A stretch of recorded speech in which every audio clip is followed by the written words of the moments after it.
Some of the features in your new bill are also features in the private option bill that are specifically things you've spoken against over the course of the last week.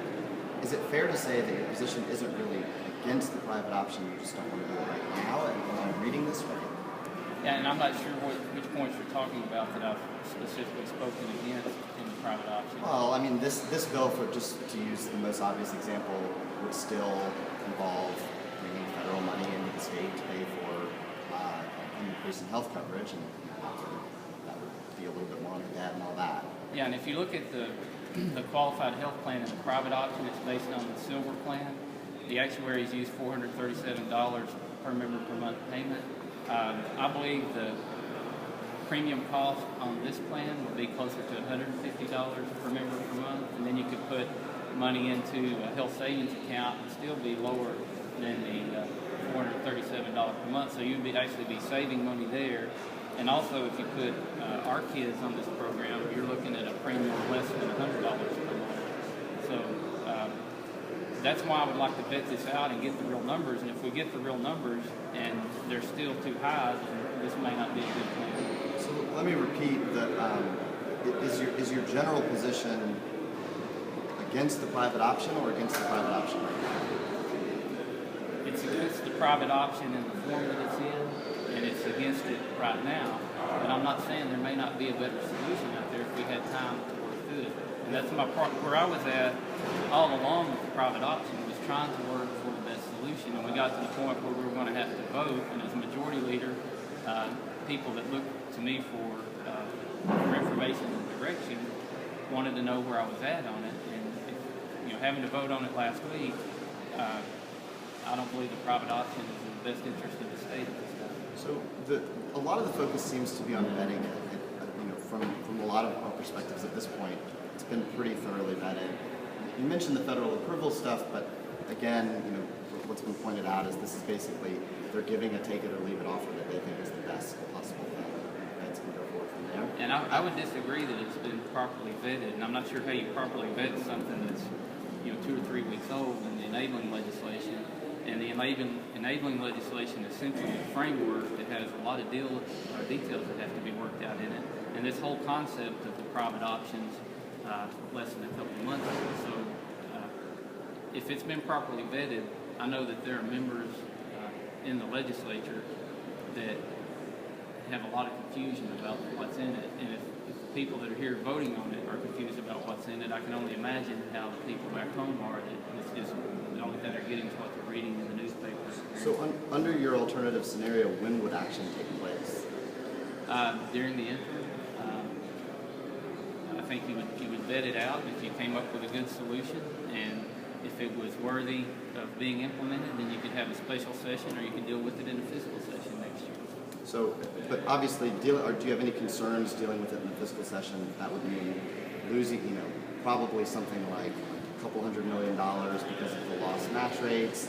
You'd have to once again go through this process to get 75. Yeah, It seems like there's a real cost. Is that we talk about losing money on the state side, but at the same time we're not losing money on the state side, we're not spending money on the federal side. And the numbers I've got, according to the actuarial analysis, show that to create $1 in state savings, we have to spend 27 federal dollars. So in practice, so you accept that based on that actuarial analysis, there's $670 million of savings to the state over 10 years. That's where you're getting the $1.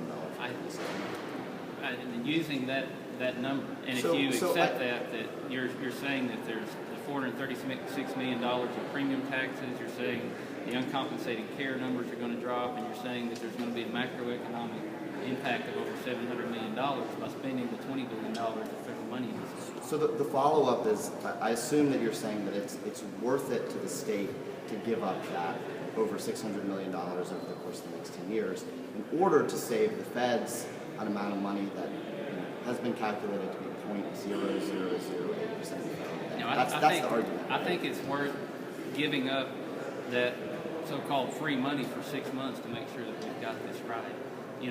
I believe I was checking, and when the Our Kids program was started, it was supposed to have a maximum enrollment of 90,000 kids in it, and now we're up to 300,000 plus on that program. once we start this in January of 2014, I believe it's going to be next to impossible to ever stop it, no matter what triggers are in the bill.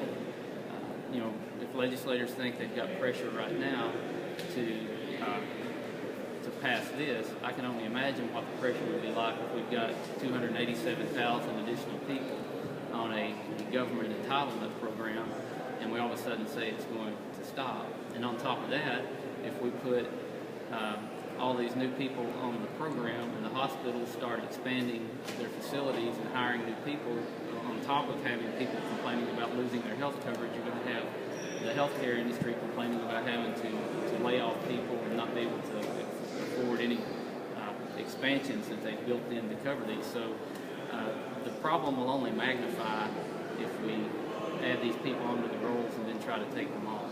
How do you think the vote's going to go today, if you had to predict? Based on the vote last week and what I've heard over the weekend, I believe the numbers are there to block the appropriation. Have you heard from, I know you did a town hall with Nate Bell, do you know how he's going to vote? I think only Nate knows how he's going to vote.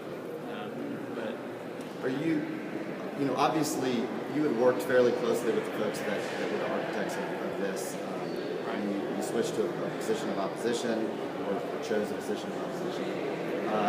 Do you have any sense of, do you think you took anyone with you? Are you actively talking to members and trying to pull them to be among the 25, or how's your... Yeah, I'm actively explaining my position and trying to answer questions. Now, whether that convinces somebody to vote yes or no, I can't say.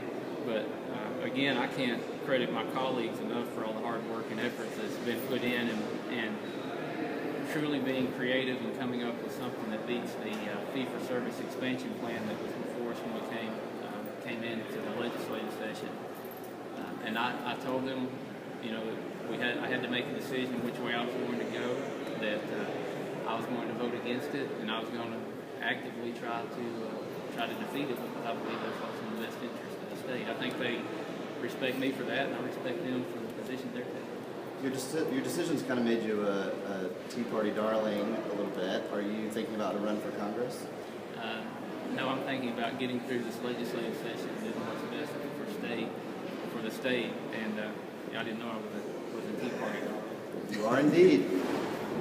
If the private option does pass, what will you do if you enter?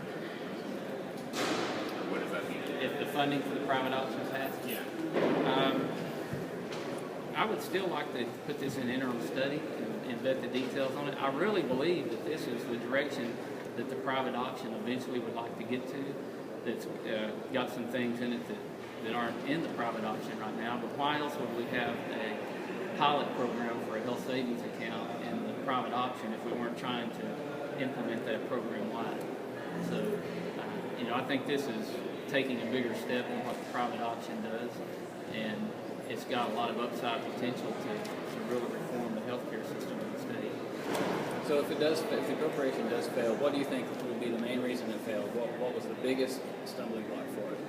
The uncertainty and the giving up the oversight of the process, and again, just the newness and the details that aren't known about this private option, and turning all that over to the federal government and the executive branch of the state government to implement it and make sure that it works successfully. I think those are the main hang-ups with the ones that are opposed to it, plus the fact that it costs more and it puts more people on the entitlement program.